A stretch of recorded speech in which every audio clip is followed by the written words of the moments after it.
Minutos e a gente fala sobre a situação dos pacientes com câncer. Nesse período de coronavírus, muitos dos que estão nessa condição ficam com medo de interromper o tratamento do câncer ou não sabem se devem visitar frequentemente o hospital, mesmo estando mais debilitado. E para falar mais sobre isso, a gente conversa agora com o médico oncologista Bruno Ferrari, que gentilmente nos atende. Como vai, Bruno? Obrigado pela presença, prazer ouvi-lo aqui.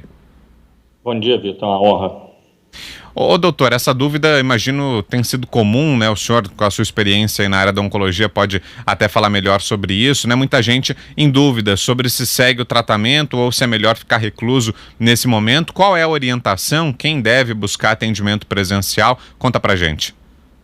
Bom dia. Bom, primeiro, a coisa mais importante é que existem vários tipos de tratamentos oncológicos e de pacientes em diversas fases da doença. Então, de um modo geral, o que a gente tem recomendado é que os pacientes não deixem de tratar, não deixem de procurar seu médico. Então, na dúvida, a pessoa mais indicada para falar se determinado paciente pode interromper determinado tratamento é o oncologista dele. Então, o que a gente tem feito é uma campanha de informação para que os pacientes não deixem de procurar os seus médicos nesse momento, não interrompam tratamentos importantes nesse momento. A gente sabe que o câncer é uma doença que não dá trégua, não tem prazo, não espera, então muitos tratamentos são planejados para seguirem determinados protocolos. Esses protocolos são de suma importância, né?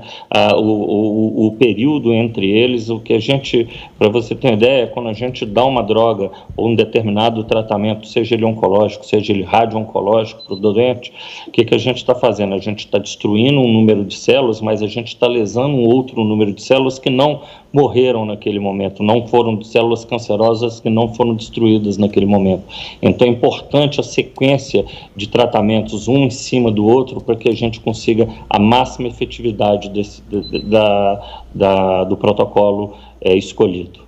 Ou seja, esse tratamento não pode ser adiado, nem muito menos cancelado. Agora, doutor, alguns pacientes de câncer têm medo de, pela já pré-existente fragilidade, acabar contraindo o vírus em locais como hospitais, centros de saúde. Os ambientes para atendimento oncológico, pelo que o senhor tem visto, ouvido falar, estão seguros e protegidos para receber quem precisa? Adriana, é uma ótima pergunta. Então, acho que a gente primeiro está tirando uma vantagem das experiências de outros países, né? Isso é muito importante. Posso falar aqui pelo Grupo Oncoclínicas, né? A gente tem uma parceria já de alguns anos com o Dana-Farber Cancer Institute, talvez uma das maiores instituições preparadas para tratar câncer no mundo, em Boston. E a gente tirou grandes lições com eles. Então, o que a gente, de um modo geral, a gente faz uma pré-triagem telefônica, né, procurando saber de sintomas desses pacientes, se eles têm alguns sintomas relacionados, por menores que sejam, à possível infecção com coronavírus, eles entram num outro fluxo de atendimento, obviamente que já com a presença do médico, né, na própria clínica, mesmo após a triagem telefônica. O que a gente tem feito é uma nova triagem, inclusive medindo temperatura e oferecendo máscara para todos os pacientes e máscara para todos os funcionários que estão na linha de frente, os médicos, enfermeiros, técnicos, a turma que está participando, todo o pessoal que participa do processo de higienização das salas, que já acontecia, porque a gente aqui está falando de pacientes imunossuprimidos numa maioria. Então, certamente a gente já tomava esses cuidados anteriormente, a gente continua mantendo esses cuidados, só que com uma maior frequência, e também uma orientação muito intensa, que também já é feita, né? A gente costuma dizer que o paciente oncológico, do ponto de vista dessa etiqueta de higiene, ele já é muito bem educado, né? Ele sabe que ele pode estar susceptível, né, em uso de tratamentos imunossupressores, de infecções, principalmente infecções contagiosas, né? Então, o que a gente já orienta, já de um modo geral, a lavagem da mão, só que a gente está sendo mais intenso, a gente já orienta esse distanciamento social, a gente já orienta que não frequentem lugares fechados e com multidões, a gente também já orienta que não chegue em casa sem lavar as mãos, ou que não sente à mesa lendo jornais, revistas, manuseando dinheiro, que não divida, né, utensílios domésticos. Então, já é um paciente muito bem educado, mas o que a gente tem feito é fazer com que isso fique mais intenso e que também se multiplique por toda a linha, o contato social desse paciente, seja familiar ou de amigos. Ô doutor, queria saber do senhor em relação ao tratamento do coronavírus no caso do paciente com câncer, a pessoa com câncer que acaba contraindo o coronavírus. Muda alguma coisa no tratamento dessa pessoa? Tem alguma providência específica que o médico deve adotar ao tratar o coronavírus numa pessoa que já tem câncer? E em relação ao uso da cloroquina, a pessoa com câncer pode tomar cloroquina? Então vamos por partes, Vitor. Acho que a primeira coisa importante é a gente fazer o diagnóstico, então nós temos que testar. Muitos dos nossos pacientes oncológicos podem não estar usando os tratamentos imunossupressores e a gente vai acompanhá-los de casa. Pacientes que são mais sintomáticos, esses sim necessitam a ida ao médico, né, e a gente avaliar a necessidade ou não da concorrência de um outro profissional infectologista, que nós temos também, os serviços oncológicos normalmente já trabalham, né, com infectologistas clínicos, cardio-oncologistas dentro das suas unidades, então esse é um tratamento de mais de uma equipe. Mas, obviamente, que se ele tiver uma infecção evoluindo de uma maneira não favorável, esse paciente, primeiro a gente vai valorizar o tratamento, né, que ele passe pelo período da infecção por coronavírus, e aí a gente suspende durante um período do tratamento e depois volta, né? Mas aqui a gente está falando de 2, 3 semanas de interrupção de tratamento. A gente já faz isso toda vez que um paciente nosso tem algum processo infeccioso, algum outro problema de saúde, seja ele cardiovascular ou até mesmo infeccioso, como eu já disse. Então, isso interferiria pouco no tratamento. Em relação à hidroxicloroquina, o grupo tem um estudo, né, que está sendo agora aprovado pela Comissão de Pesquisa Nacional, que é a utilização precoce da cloroquina em pacientes oncológicos assintomáticos ou com poucos sintomas.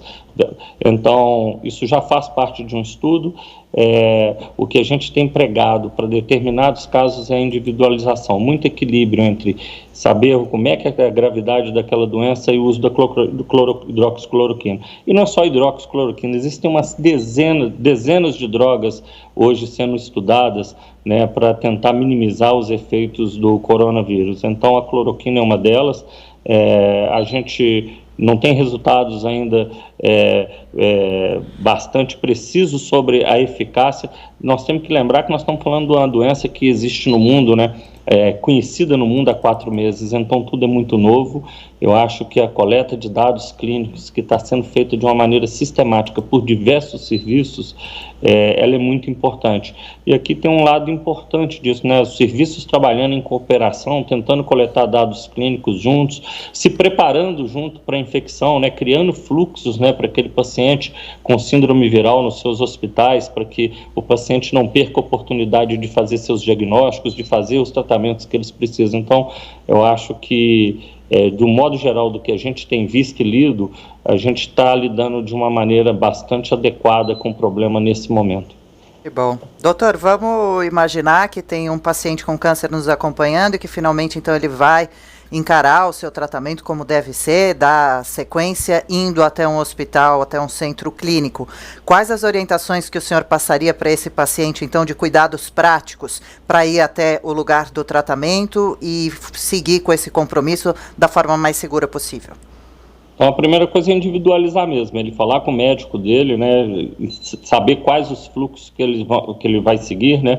Então, cada serviço criou seus próprios fluxos, nós temos os nossos, que passa pela pré-consulta e depois pela uma avaliação de triagem na porta. Então, avisar que ele vai passar por esse processo, que isso é importante para ele, evitar o número de acompanhantes, de preferência nenhum, se fosse o possível.